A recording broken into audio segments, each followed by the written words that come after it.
그리스도인은 꼭 전도를 해야 합니까? 여러분 답은 뭡니까? 하면 좋고 안 해도 괜찮습니까? 제가 그동안 제 개인 경험이나 다른 많은 분들의 간증을 들으면서 거의 확신한 것은 구원 받기는 쉬운데 받은 구원을 유지하기는 쉽지 않다는 것이고, 그 가장 실감나는 예증이 이스라엘 백성들이 애고로부터 구원받아 나와서 홍해 건너므로 침례를 대체하고 광야에 구원받은 백성으로 섰지만 가나안에 들어가는 데는 많은 사람이 실패했습니다. 구원받았는데 유지가 안 된 거예요. 오늘날도 마찬가지입니다. 우리가 믿음으로 구원은 받지만 그 유지가 잘 안 되는 것은, 또 유지를 할 수 있는 최선의 길은 전도하며 사는 것이라는 사실을 저는 거의 확신하고 있습니다.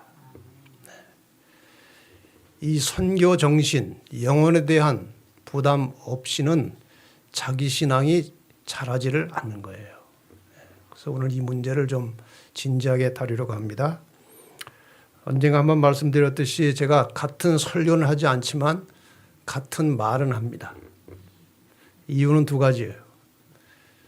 잊어버렸기 때문에 또 한 것이고, 알고 있지만 실천하지 않기 때문에 또 한 겁니다. 그러니까 혹시 중간중간에 이미 들었던 말씀, 들었던 성경 기절이 나올지 모릅니다만은 다시 한번 잘 새기면서 오늘 이 문제를 다뤄보겠습니다. 말틴 루터의 종교개혁 정신은 크게 말하면 두 가지입니다. 오직 성경, 그리고 오직 믿음. 왜 이러한 개혁의 정신을 가지고 출발했습니까? 로마 카톨릭이 지배하는 1000년 이상의 기간 동안에 성경의 권위가 무너지고 성경에 없는 교리들이 많이 만들어졌습니다. 너무나 엉뚱한 교리들이 가르쳐지고 있었습니다, 교회에서.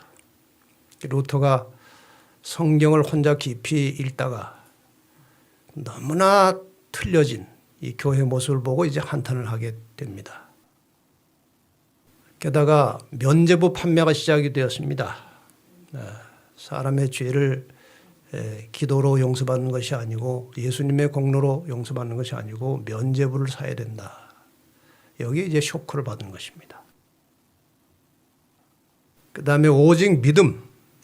이 당시 교회, 이 당시 구원은 믿음으로 되는 것이 아니고 교회를 통해서, 로마 교회를 통해야만, 때로는 면죄부를 사용해야만 구원을 받는 것입니다. 여기에 대해서 루터가 그렇지 않다고 외친 것이 이제 종교개혁의 정신이죠.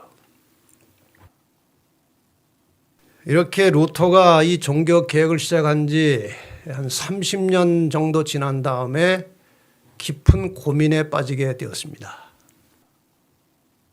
그가 뿌리를 내리고 개혁 사업을 이뤄왔던 그 터전 비텐베르크를 떠나고 싶다는 고민이 온 것입니다.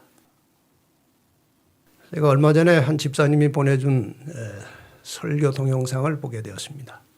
한국에 지금은 고인이 되셨지만 기독교의 아주 유명한, 아주 권위 있는, 또 아주 신망받는 한 목사님의 설교였습니다. 그분의 설교를 들으면서 제가 이 사실을 듣게 됐어요. 왜 비텐베르크를 떠나고 싶었는가? 오직 믿음만 너무 강조해서 그냥 믿음으로 구원받았다는 것만 강조돼 가지고 성경에 나오는 하나님의 말씀, 그리스도인들이 어떻게 살아야 되는지, 무엇을 해야 되는지를 가르치지 않은 것입니다.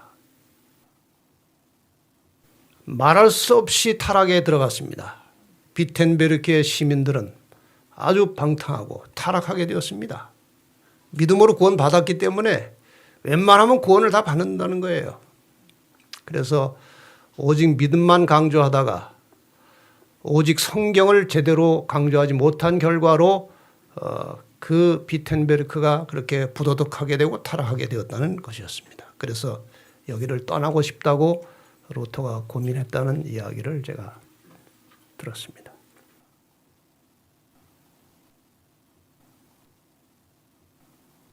물론 우리가 믿음으로 구원받는 건 맞습니다. 에베소 2장 8절에 보면은 너희는 그 은혜에 의하여 믿음으로 말미암아 구원을 받았으니 이것이 너희에게서 난 것이 아니요 하나님의 선물이라. 맞습니까? 네, 맞습니다. 100% 맞는 말씀이에요. 로마서 4장 5절에도 일을 아니할지라도 어떤 행위의 결과가 없는데도 불구하고 경건치 아니한 자를 의롭다 하시는 이 하나님을 믿는 자에게는 그의 믿음을 의로 여기셨다. 맞습니까? 예. 그렇게 해서 우리는 믿음으로 구원을 받고 의롭게 된 것입니다. 이것을 칭의라고 합니다.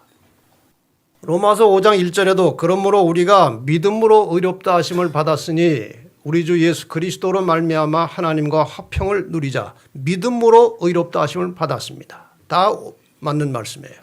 믿음으로 구원 받았습니다. 구원 받는 일에 있어서 인간의 행위는 아무런 가치가 없는 것입니다.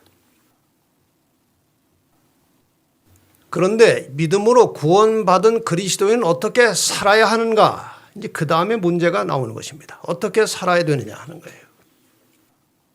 성경에는 믿음으로 구원받는 말씀보다 믿음으로 구원받은 그리스도인들이 어떻게 무슨 마음으로 살아야 하는지에 대한 말씀이 훨씬 많고 다양합니다.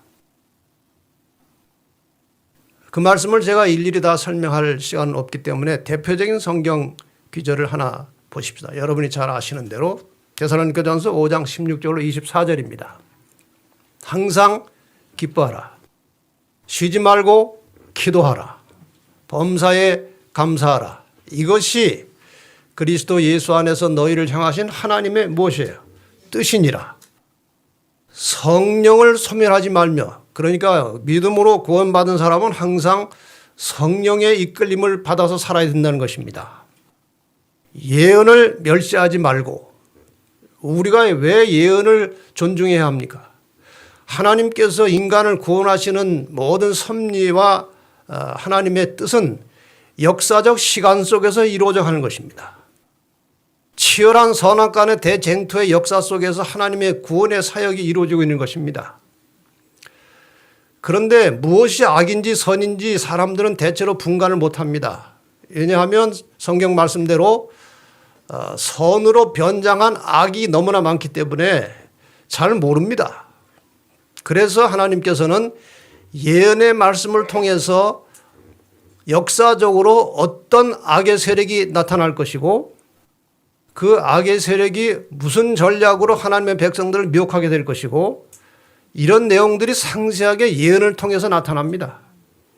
특히 마지막 시대에는 요한계시록의 내용을 정확하게 이해하지 못하면 갈 길을 제대로 찾을 수 없을 만큼 중요한 것입니다.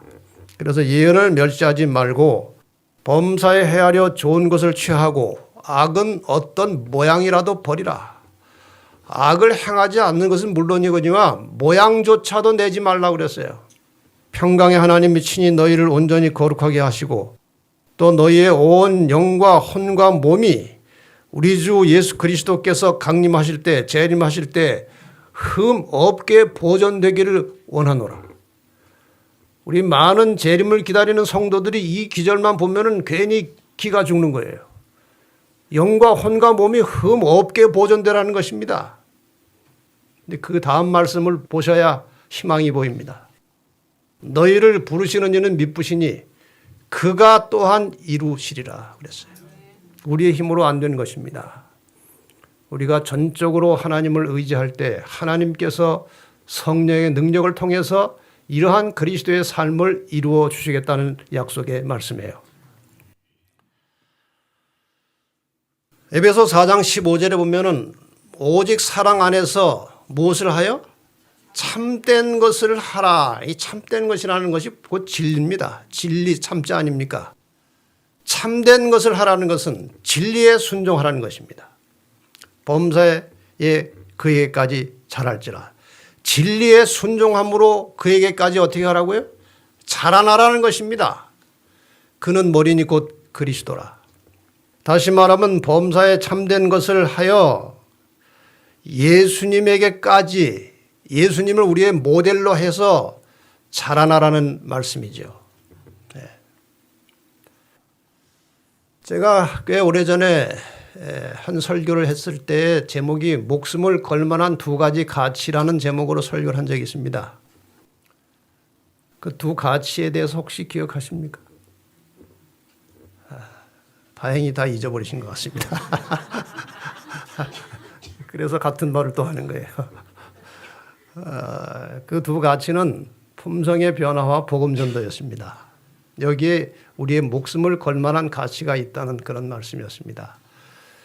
그리스도에게까지 자라나는 것이 곧 품성의 변화고, 그 품성의 변화를 위해서 필수적으로 반드시 실천하고 살아야 될 것이 복음을 전하는 것이기 때문에 뗄 수 없는 관계가 있다는 것이죠.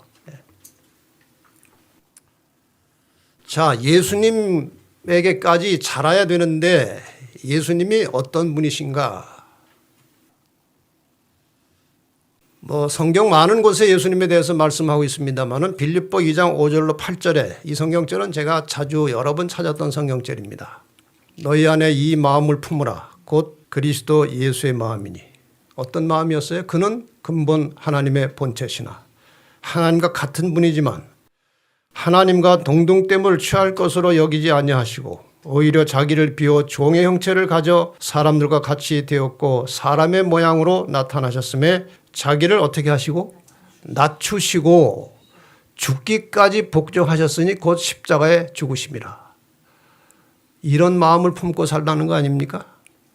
자기를 낮추는 마음, 그리고 남을 위해서 희생하는 정신, 이것을 가지고 살라는 것입니다. 이런 마음, 예수의 이러한 마음을 품고 살라는 것입니다. 그래서 이 예수의 마음을 우리가 기초로 해서 예수를 믿고 구원받은 증거가 무엇인지를 몇 가지 구체적으로 정리해 보면 이런 것입니다. 예수 믿고 구원받은 증거 중에 첫 번째 중요한 것은 예수의 마음을 품는 것입니다. 방금 드린 그런 말씀이에요. 자신을 낮추어 남을 섬기는 것입니다. 남을 위하여 자신을 희생하는 것입니다. 다른 사람의 유익과 행복을 위하여 자신을 헌신하며 사는 것입니다. 더 나아가서 자신의 희생과 헌신을 통해서 다른 사람이 행복해 할 때에 자기도 행복감을 느끼는 것입니다. 이것이 구원받은 증거라고 그랬어요. 그리고 다른 사람을 구원하기 위해서 사는 것입니다. 이것이 구원을 받은 증거입니다. 다시 말하면 구원받기 전에는 자기 중심으로 살았지만 구원받은 후에는 다른 사람 중심으로 살라는 것이 성경의 메시지예요. 끊임없이 성경에서 외치는 메시지는 구원을 받은 그리스도인은 예수님이 남을 위하여 희생하고 헌신하는 것처럼 다른 사람을 위해서 살라는 것입니다. 그래서 구원받은 그리스도인에게는 다른 사람에게 복음을 전해야 하는 복음 전도의 사명이 있습니다. 다 우리는 빠짐없이 이 사명을 위탁받은 사람들입니다. 예수님께서 여러 말씀을 하셨지만 예수님의 두 가지 명령이 있습니다. 부탁이 아니고 명령이에요. 수고하고 무거운 짐진 자들아 다 내게로 오라. 오라. 내가 너희를 쉬게 하리라. 구원받은 그리스도인의 마음속에 진정한 쉼이 있는 것입니다. 진정한 안식은 구원 이후에 오는 것입니다. 그래서 오라고 하는 것은 우리를 구원하시겠다는 약속입니다. 오라, 내가 너희를 구원하겠다는 것입니다. 그리고 평강을 주시겠다는 것입니다. 마태복음 28장 19절에 예수님께서 이제 하늘로 가시기 직전에 또 다른 명령을 내리셨습니다. 그러므로 너희는 가서, 아까는 오라고 했는데 이제는 뭐예요? 가라는 거예요. 가서 모든 족속으로 제자를 삼아 아버지와 아들과 성령의 이름으로 침례를 주라. 가라는 명령 속에는 우리에게 선교적 사명을 부여하신 것입니다. 이게 예수님의 명령입니다. 자, 실제로 이러한 예수님의 명령에 따라서 사람들이 어떻게 살았는지 성경에 나오는 구원받은 사람 이야기를 간단하게 이제 세 가지만 전해드리겠습니다. 좀 전에 말씀드린 사마리아 여인입니다. 그가 우물가에 왔다가 예수를 만났고 예수님과 이런저런 대화를 통해서 구원을 얻게 되었습니다. 메시아를 발견하게 되었습니다. 그분을 구주로 영접하게 되었습니다. 구원받았습니다. 그 다음에 어떻게 했습니까? 요한복음 4장 28절로 30절에 여자가 물동이를 내팽개치고 이 말이에요. 물 길러 왔어요, 이 여인은 지금. 근데 이건 생활이 지금 문제가 아니고 물동이는 버려두고 동네에 들어가서 아까 예수님께서 너희는 가서라고 그랬잖아요. 가서. 동네에 들어가서 사람들에게 이르되 나의 행한 모든 일을 내게 말한 사람을 와 보라. 와 보라. 이는 그리스도가 아니냐 하니 저희가 동네에서 나와 예수께로 오더라. 이 여인은 갔어요. 이 여인의 말을 듣고 사람들이 구원받으러 왔어요. 이 여인은 전도할 수 있는, 겉으로 볼 때 전도할 수 있는 그런 상황이 아닙니다. 그 동네에서 볼 때 아주 이상한 여자예요. 거의 동네 사람들하고 말도 하지 않고 그리고 과거가 있는 그런 여자였습니다만은 구원받고 나니까 그런 거 저런 거 다 잊어버리고 너무나 기쁘고 행복한 마음으로 동네에 뛰어들어가서 담대하게 복음을 전하는 장면입니다. 예수님께서 한 곳에 도착하셨을 때 귀신 들린 사람이 나왔습니다. 거라사라는 곳이죠. 여러분이 잘 아시는 대로.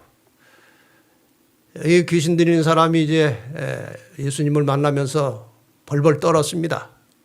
그 속에 사탄이 들어있거든요. 사탄은 예수님을 아주 두려워합니다. 그래서 벌벌 떨었어요.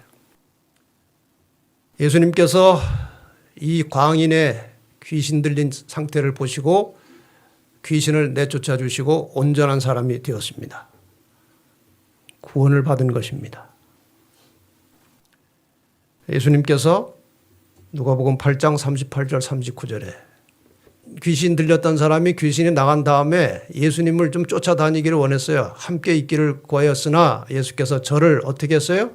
보내시며 가라사대 집으로 가라는 거예요. 하나님이 내게 어떻게 큰일 행하신 것을 일일이 고하라 하시니 저가 어떻게 했어요? 가서 예수께서 자기에게 어떻게 큰일 행하신 것을 온 성내에 전파하니라. 구원받은 후에 즉시 뭐 했어요? 전도했어요. 전파하니라. 그러니까 전도는 교회 오래 다닌 노련한 그리스도인들만 하는 게 아니고 구원받은 초신자부터 전도를 해야 전도가 몸에 익숙해지고 습관이 되어서 그게 자기의 품성이 된다는 말씀이죠. 세 번째, 소경 두 사람이 예수님의 소문을 듣고 예수를 만나면 눈을 뜰 수 있다는 확신을 가지고 이 소경 두 사람이 예수님을 찾고 기다리다가 마침내 예수 지나가는 길목에 오게 되었습니다. 그리고 소리를 질렀습니다. 눈 좀 뜨게 해달라고. 이에 예수께서 저희의 눈을 만지시며 가라사대 너희 믿음대로 되라 하신데 그 눈들이 밝아진지라. 예수께서 엄히 경계하시되 삼가 아무에게도 알게 하지 말라 하셨으나 저희가 나가서 예수의 소문을 그 온 땅에 전파하니라. 이 경우는 예수님께서 소문 내지 말라고 했는데도 소문을 안 낼 수가 없는 거예요. 구원받은 사람은 전도를 안 할 수가 없는 것이 정상입니다. 이게 구원의 증거예요. 여기 몇 가지 인용문을 좀 보겠습니다. 그리스도의 정신은 전도의 정신이다. 거듭난 마음속에 제일 먼저 생기는 충동은 다른 사람들 또한 구주께로 인도하고자 하는 충동이다. 이런 충동이 마음에 있으십니까? 모든 진실한 제자는 한 사람의 선교사로서 하나님의 나라에 태어난다. 그는 진실한 제자는 구주를 알게 되자 즉시 다른 사람들에게 그분을 알려주고자 열망한다. 말하고 싶은 거예요. 예수에 대하여. 참으로 거듭난 사람은 그 심령이 하나님의 사랑으로 가득 차 그가 소유한 기쁨을 다른 사람들에게 나누어 주고자 열망할 것이다. 이 말을 좀 더 적극적으로 하면, 좀 부정적으로 표현하면 다른 사람들에게 자기의 구원받은 기쁜 소식을 나누어 주고자 열망하지 않으면 거듭나지 않은 것이다, 그 말이에요. 참으로 거듭난 사람은 그 소유한 구원의 기쁨을 다른 사람들에게 나누어 주고 싶다는 것입니다. 자, 전도를 하긴 해야 되는데 전도를 쉽다고 생각하는 사람은 흔치 않아요. 다들 전도가 어렵다고 생각합니다. 근데 오늘 여러분께서는 전도를 좀 쉽게 할 수 있는 방법을 제가 알려드릴 테니까, 뭐 처음 드리는 말씀은 물론 아닙니다만은 이제 잘 배우셔서 다음 달부터가 아니고 오늘부터 한번 실천해 보시기를 바랍니다. 이 정신을 가지고 성경에 나타난 전도의 원리를 좀 쉽게 설명드리겠습니다. 예수님께서 이 땅에 오신 목적이 여러 가지입니다. 물론 인간의 구속을 위해서 인간의 죄를 대속하시고 십자가에 돌아가시는 것이 최종적인 목표였지만 그 과정 속에서 예수님은 하늘의 도를 사람들에게 전하는 전도를 하셨습니다. 그 전도에 대해서 예수님께서는 스스로 말씀하셨습니다. 마태복음 13장에 예수께서 비유로 여러 가지를 저에게 말씀하여 가라사대 씨를 뿌리는 자가 뿌리러 나가서 뿌릴새 더러는 길가에 떨어졌고 더러는 돌밭에 떨어졌고 더러는 가시떨기에 떨어졌고 저러는 좋은 땅에 떨어졌다. 여기에 씨 뿌리는 자가 누굴까요? 예수 그리스도이십니다. 예수님께서 이 땅에 오셔서 하늘에서 가져온 생명의 씨를 뿌리셨는데 그 생명의 씨를 받은 사람들의 마음밭에 따라서 결과가 다르더라는 거예요. 지금 제가 여기서 똑같은 말씀을 똑같은 사람이 하고 있지만 여러분의 개인적인 마음 상태에 따라서 그 영향은 다 제각각 다른 것입니다. 밭이 어떤 밭이냐에 따라서 마음 상태가 어떠냐에 따라서 각각 다른 것입니다. 길가일 수도 있고 그것은 새들이 와서 먹어버렸다고 그랬어요. 그 씨를. 흙이 얇은 돌밭에 떨어지니까 싹이 잠깐 나왔는데 뿌리가 깊이 내려가지 못하니까 해가 돋은 후에 뿌리가 없어 말라버렸어요. 더러는 가시떨기에 떨어졌는데 그것은 식물이 자라긴 자라는데 가시가 자라서 기운을 막아서 열매가 맺히지 않는 것입니다. 좋은 땅에 떨어짐에 100배, 60배, 30배의 결실을 얻게 되었다는 것입니다. 여러분의 마음밭은 여기에서 모두가 다 좋은 땅이 되시기를 바랍니다. 하나님의 말씀에 씨가 뿌려졌을 때에 제대로 자라서 열매를 맺을 수 있는 그런 마음밭이 되기를 바랍니다. 자, 예수님께서 이렇게 말씀에 씨를 뿌리셨습니다. 그리고 예수님께서는 교회를 세우지 않으시고 그냥 씨만 뿌려놓고 가셨어요. 예수님 올라가신 다음에 제자들이 이제 오순절 다락방에 모여서 기도할 때에 성령이 임하셨습니다. 이 제자들이 예수님 돌아가시기 전의 상태와 돌아가신 이후의 상태는 180도 달라진 모습이었습니다. 이 과정은 제가 나중에 별도로 한번 설교를 다시 하려고 합니다.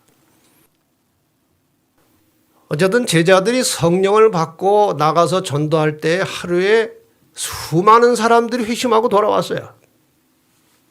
사도행전 2장 40절 41절에 보면 제자들이 또 여러 말로 확증하며 권하여 가로되 너희가 이 패역한 세대에서 구원을 받으라 하니 그 말을 받는 사람들은 침례를 받음에 이날에 제자의 수가 3,000이나 더하더라.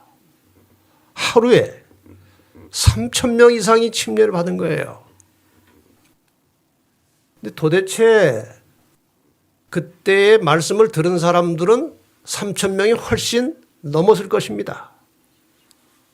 그런데 침례받은 3,000명은 도대체 누구냐 하는 거예요. 여기에 그 침례받은 3,000명이 어떤 사람들인지 이 설명을 잘 들으시면 알 수 있습니다. 사람들이 모이는 곳마다 그분께서 기별을 전하는 음성이 들렸으며 그분의 음성은 분명하고 뚜렷하였다. 예수님께서 하늘의 복음을 전하신 거예요. 씨를 뿌리셨어요. 아주 분명하게 확실하게 씨를 뿌리셨어요. 그 결과로 십자가의 죽으심과 승천 이후에 수천 명이 하루에 회개할 수 있게 되었다. 그러니까 그 하루에 돌아온 수천 명은 다 예수님께서 말씀의 씨를 뿌릴 때 씨를 받았던 좋은 땅들이었습니다. 거기에 씨가 뿌려졌던 거예요. 그 사람들이 하루에 말씀을 듣고 성령의 능력으로 침례를 받게 되었다는 것입니다. 그리스도께서 뿌리신 씨, 말씀은 마음속 깊이 심어지고 싹이 터서 제자들이 성령의 은사를 받았을 때 수확을 거둬들일 수 있게 되었다. 확실합니까? 이 성령의 역사로 하루에 수천 명씩 회심하여 돌아온 이것은 무슨 결과예요? 이미 예수님께서 말씀의 씨를 뿌려 놓은 결과로 나온 수확이었습니다. 이 원리가 매우 중요한 거예요. 자, 이 복음의 씨 뿌리기와 구속 사업의 완성의 관계를 우리가 한번 이런 도표로 설명할 수 있습니다. 예수님께서 씨를 뿌리셨습니다. 그 다음에 성령 충만한 제자들이 능력으로 외쳤을 때 수많은 추수가 이루어졌습니다. 이렇게 해서 기독교가 설립된 것입니다. 맞습니까? 네. 그렇다면 마지막 시대에 복음 사업이 맞춰지는 원리도 똑같은 것입니다. 지금은 우리 성도들이 먼저 구원받은 성도들이 하나님의 말씀에 씨를 뿌려야 하는 것이고 나중에 끝까지 하나님 앞에 순결하게 그의 계명 속에서 진실하게 살던 남은 자손들에게 성령이 충만하게 임하게 될 것이고 거기에서 다시 큰 추수가 일어나게 될 것입니다. 이렇게 되면 구속 사업이 완성되는 것입니다. 여기에 대한 성경절이 야고보 5장 7절에 이렇게 기록되어 있습니다. 그러므로 형제들아 주의 강림하시기까지 길이 어떻게 하라고요? 참으라. 보라 농부가 땅에서 나는 귀한 열매를 바라고 길이 참아 이른 비와 늦은 비를 기다리나니. 요엘서 2장 23절에도 거의 같은 말씀이 나옵니다. 여기에 이른 비와 늦은 비라고 하는 말씀이 나옵니다. 저 도표를 자세하게 잘 쳐다보고 계시면 약간의 글자의 변화가 올 것입니다.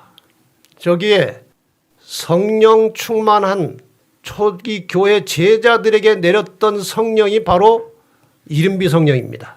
이건 싹을 트게 하는 성령의 역사예요.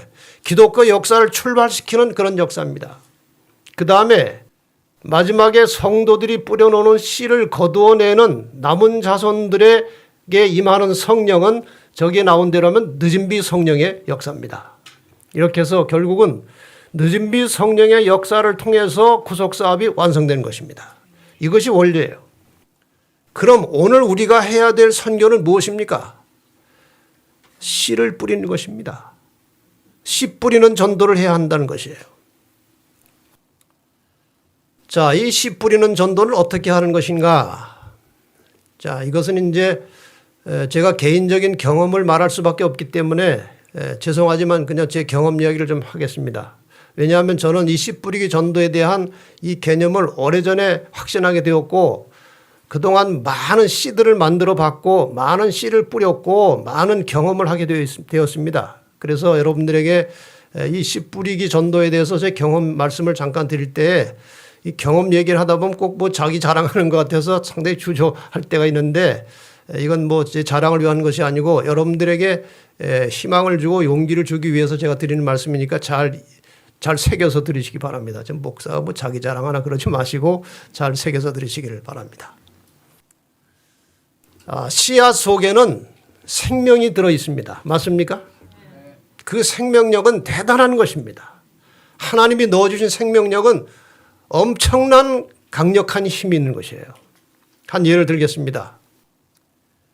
2008년에 이스라엘 유적지 마사다에서 2000년 묵은 대추야자 씨가 발견되었습니다. 그 씨를 추적해 보니까 2000년 된 거예요. 저 씨를 뿌리면 날까요, 안 날까요? 한 연구소에서 그 씨를 심어가지고 재배를 했는데 2m가 넘는 식물로 자라난 거예요. 2000년 된 씨앗이요. 그래서 하도 오래된 씨라 나무 이름을 무드셀라라고 지었다고 그래요. 이 무드셀라 나무. 2000년 묵은 씨앗이 열매를 맺은 것입니다. 성경에 이 말씀이 나옵니다. 히브리 4장 12절에 하나님의 말씀은 살았고 운동력이 있어 좌우에 날선 어떤 검보다도 예리하여 혼과 영과 및 관절과 골수를 찔러 쪼개기까지 하며 또 마음의 생각과 뜻을 감찰하신다. 말씀은 살은 거예요. 저도 뭐 설교자로서 여러 가지 부족한 점이 많이 있습니다만은 이 하나님의 말씀이 살아있기 때문에 이 설교 속에 하나님의 말씀이 성경 구절이 많이 들어가야 되는 거예요. 그래서 제가 설교 속에 성경절을 참 많이 집어넣고 말씀을 드립니다. 왜냐하면 제 이야기를 많이 해봐야 별로 힘이 없어요. 생명력이 없어요. 그래서 가급적 성경절을 제가 많이 집어넣어서 드리는 이유는 이 생명을 여러분에게 전달하고 싶어서 그런 것입니다. 자, 그래서 이 생명이 있는 씨를 제가 오래전부터 이제 테이프로도 만들고 소책자로도 만들고 뭐 DVD도 만들고 여러 가지 방법으로 이 씨를 만든 것입니다. 이건 지금 몇 개만 이제 예를 들어 드린 것인데 씨를 만들 때 인간의 소리가 많이 들어가면 씨가 힘이 없어요. 성경의 말씀이 들어가야 힘 있는 거예요. 그래서 주로 성경 말씀을 근거로 해서 씨를 많이 만들어서 뿌려봤더니 확실하게 효과가 있는 거예요. 이 씨가 효과가 있는 거예요. 몇 가지 예를 들겠습니다. 저 지구 종말 시나리오라는 책은 여러분에게 익숙한 책인데 저건 기독교인들이 이 진리에 대해서 너무나 제대로 확실히 모르는 것들이 상당히 많다는 것을 제가 느꼈습니다. 성경을 가르쳐 보면 제가 다양하게 많은 계층의 사람들에게 성경을 가르쳐 봤는데 성경을 참 잘 몰라요.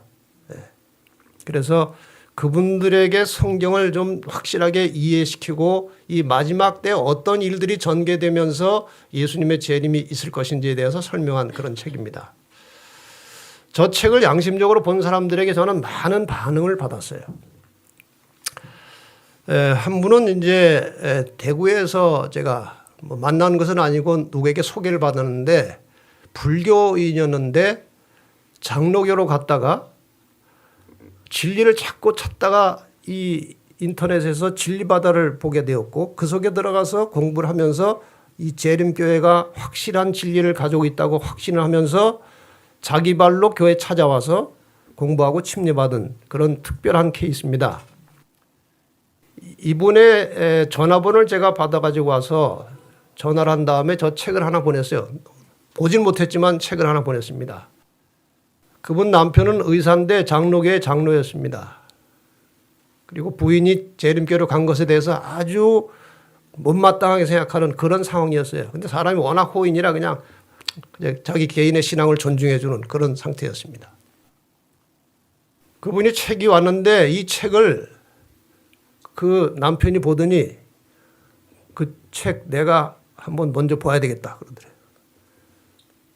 그래가지고 3번을 내리 읽더랍니다. 3번을. 3번 읽고 나서 나 침례받아야 되겠네. 그리고 자기 발로 천안의 한 교회에 가서 침례를 받은 거예요. 그 이야기예요.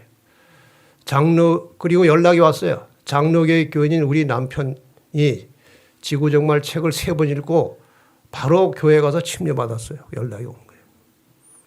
이게 씨앗에 생명이 있기 때문에 그런 거예요. 이건 또 다른 케이스입니다. 이건 광주에 사는 이제 암흑의 장로교인인데, 이거 뭐 제 개인 경험이기 때문에 뭐 불가피하게 그 이야기가 나올 수밖에 없어요. 이분도 진리를 찾고 찾다가 또 진리바다를 소개해줘가지고 그 속에 들어가서 많은 공부를 하면서 여기가 진리라는 사실은 알고 있었지만 교회는 그냥 자기 교회를 다니고 있었습니다. 근데 이 책을 본 거예요. 그 다음에 저에게 연락이 왔습니다. 재림교회 진리를 깨달은 지 꽤 되었지만 결단을 못 내리고 있었는데 이 책을 보니까 이러고 있을 수가 없어서 재림교회 출석을 시작했다는 것입니다. 뭐 사람들의 눈도 있고 그래서 좀 나중에 이사나 가면 이사 간 데 가서 교회를 옮겨볼까 했는데 이 책 보고 나니까 그때까지 기다릴 수가 없다는 것입니다. 그래 출석했다는 그런 이야기예요. 장로계 김아무개 목사님인데 우리 교회하고 관련도 좀 있습니다. 이분은 이제 그 전에 관련 전혀 없을 때 이 책을 본 거예요. 이 책을 2번 읽고 나니까 재림교회가 매우 성경적인 정통교회입니다. 제가 오해를 한 것 같습니다. 이제부터 제가 재림교회 재평가 작업을 시작해 보겠습니다. 이렇게 해서 시작된 게 재림교회 재평가 포럼이에요. 캐나다에서 한 분에게 연락이 왔어요. 아주 오래됐습니다. 전 전혀 모르는 사람이에요. 목사님, 제가 이번에 침례를 받게 됐는데 축하해 주시기 바랍니다. 이거 캐나다에서 와서 축하하라는 건지 그냥 말로 하라는 건지 도무지 알 수가 없었어요. 근데 물론 제가 못 갈 것은 알았겠지만 축하해 달라고 그래서 제가 어떻게 침례를 받게 되셨습니까? 왜 제가 축하를 해야 됩니까? 그랬더니 목사님이 집필하신 지구 희망 책을 보고 신앙을 시작해서 침례를 받게 되었다. 그게 이 얇은 책자예요. 이게 씨가 된 거예요. 씨가. 한 번도 제가 만나보지도 않았어요. 접촉해보지도 않았어요. 근데 씨가 돌아다니면서 일을 하기 때문에 여러분도 씨를 가지고 뿌리면 하나님께서 역사하시는 거예요. 하나님께서 역사하시는 거예요. 그러니까 너무 어렵게 생각하지 마시고 적절한 씨를 골라서 적절한 밭에다가 뿌리시면 거기에서 씨가 결실을 하고 자라나는 거예요. 저 책입니다. 지금까지 말씀드렸던 이 진리바다 속에는 이 재림교회가 가르치는 대부분의 성경의 가르침들이 거의 다 들어있습니다. 저기 펼쳐서 들어가면은 재림교회가 주로 강조하고 가르치는 중요한 교리들이 저 속에 거의 다 들어있습니다. 공부를 하시다 보면. 근데 저것을 듣고 저한테 연락 온 경우도 굉장히 많습니다. 제가 일일이 다 소개 못하겠지만 한 3개만 소개하겠습니다. 이건 안양에서 한 분이 이제 연락이 온 거예요. 진리바다에서 진리를 공부하고 나니까 20년 다니던 이 기독교회 주일 예배에 더 이상 나갈 수가 없겠더라고요. 숱한 고난과 고통을 경험하고 거기 나오면서 지금은 안양입니다. 안양 재림교회 출석하고 있습니다. 아들도 이제 교회 출석합니다. 너무나 행복합니다. 몇 년 전에 받은 것인데 제가 몇 주 전에 안양에 갔었는데 여선교 회장이 돼가지고 열심히 전도하고 그 아들도 아주 청년 활동을 잘합니다. 그 씨가 바꾸는 거예요. 인천의 김아무개 이분은 제가 집회 중에 만났는데 저에게 이렇게 얘기를 했어요. 오래전에 재림교회 출석하다가 신앙생활을 포기한 지 여러 해가 지나던 중 우연히 진리바다에 들어와서 말씀을 들으면서 신앙을 회복하여 다시 신실한 교인이 되었습니다. 회복하는 일도 있고. 이건 미국의 볼티모어에 사는 한 나이 많으신 어르신입니다. 어린 시절부터 시작하여 장로교 70년을 다녔는데 성경 지식이 별로 없는 상태였습니다. 이런저런 경로를 통해서 목사님의 진리바다에 들어가서 공부를 하게 되었는데 과거 70년이 후회스럽고 이제야 진리를 제대로 깨닫고 지금은 아내와 함께 미국 어느 교회에 출석하고 있습니다. 이분은 저한테 이메일을 많이 보냈어요. 자기의 경험을 간증하는 말씀을. 아주 감동적인 말씀을 제가 많이 받았어요. 지금 아주 든든한 교인이 된 것입니다. 제가 그동안 많은 전도인들의 간증을 들어봤습니다. 간증을 들으면서 4가지 공통점을 발견하게 되었어요. 첫째, 사람에 대해서, 영혼에 대해서 관심이 있는 사람들이에요. 어떻게 하면 저 사람을 하나님께 인도할까? 관심이 있는 거예요. 그 다음에 2번째, 늘 영혼을 위해서 기도하는 사람들이에요. 여러분 오늘 주보에 이 쪽지가 또 한 번 들어있을 것입니다. 이미 그 전에 나눠줬지만 또 어디 가고 없을 거예요. 이번에는 단단히 결심을 하시고 이 영혼구원 카드에 표를 작성하셔서 기도하세요. 제가 종종 예배 시간에 자, 이 표를 다 꺼내서 같이 기도하겠습니다. 그럴지도 몰라요. 그러니까 그때마다 써야 되니까 항상 해가지고 여러분 가지고 다니세요. 저도 여기 수첩에다가 이렇게 넣어서 이렇게 가지고 다녀요. 항상 여러분 영혼 구원할 대상을 가지고 사시라는 거예요. 기도하시면서. 그게 그리스도인. 남들을 위해서 희생하는 사람들이에요. 전도 잘하는 사람들은 거의 희생하는 사람들이에요. 가진 거 다 퍼주는 사람들이에요. 이런 사람들이 전도를 잘하더라고요. 그다음에 열정이 있어야 돼요. 열정. 지치지 않은 열정이 필요한 것입니다. 자, 이제 2가지 성경절을 읽고 마치겠습니다. 전대 원리가 이것입니다. 고린도전서 3장 6절로 8절 사도 바울이 하는 말씀이에요. 나는 심었고 이게 씨를 뿌렸다는 거죠. 아볼로는 물을 주었으되 오직 하나님은 자라나게 하셨나니 이게 원리입니다. 그러니까 우리가 씨를 뿌리는 것도 중요하지만 교회에 나온 사람들을 잘 케어하고 잘 보호해주고 잘 도와주고 친절하게 대해주고 이것도 전도예요. 이것도 분명한 전도입니다. 나는 심었고 아볼로는 물을 주었다. 우리 교회 보니까 물 열심히 잘 주는 분들이 여러 분 계세요. 얼마나 열심히 영혼에 대한 애착을 가지고 일하시는지 몰라요. 그런즉 심는 이나 물 주는 이는 아무것도 아니로되 오직 자라나게 하시는 하나님뿐이니라. 심는 이와 물 주는 이가 일반이나 각각 자기의 일하는 대로 자기 상을 받으리라. 어떤 사람은 전도는 잘 못하지만 교인들 들어오면 친절하게 잘하는 사람들이 있어요. 그 사람도 다 상이 있다는 거예요. 왜? 그것에 의해서 영혼구원이 이루어지니까요. 고린도전서 15장 58절입니다. 그러므로 내 사랑하는 형제들아 견고하며 흔들리지 말며 항상 주의 일에 더욱 힘쓰는 자들이 되라. 이는 너희 수고가 주 안에서 헛되지 않은 줄을 알매니라. 여러분 열심히 씨를 뿌리시면 그 수고가 헛되지 않을 것입니다.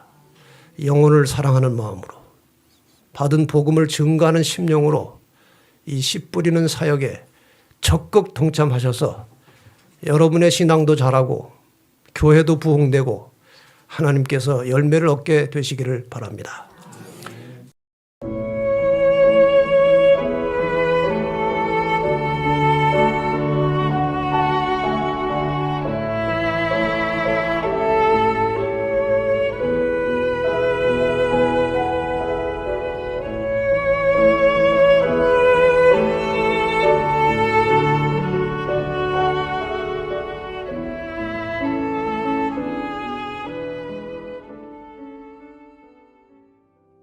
채널7은 진실하고 정직한 마음으로 성경의 진리를 찾고 있는 소수의 기독교인들을 위한 유튜브 방송입니다. 많이 청취하시고 주변의 기독교인들과 공유하여 주시면 감사하겠습니다.